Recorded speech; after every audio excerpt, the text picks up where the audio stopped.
Hello guys and welcome back to Heloanfa. So today I'm going to show you how to create a new project in CapCut PC. After opening CapCut on your PC, you will be taken to the home screen. From here, you will see a button that says Create Project.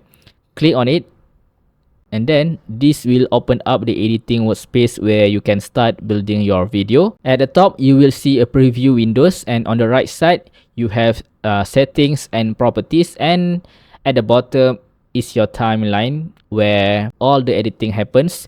Before you begin editing, the first thing you should do is import your video or just drag like this one, okay? Drag here. Once your files are loaded in the media section, simply drag down them into the timeline to start editing.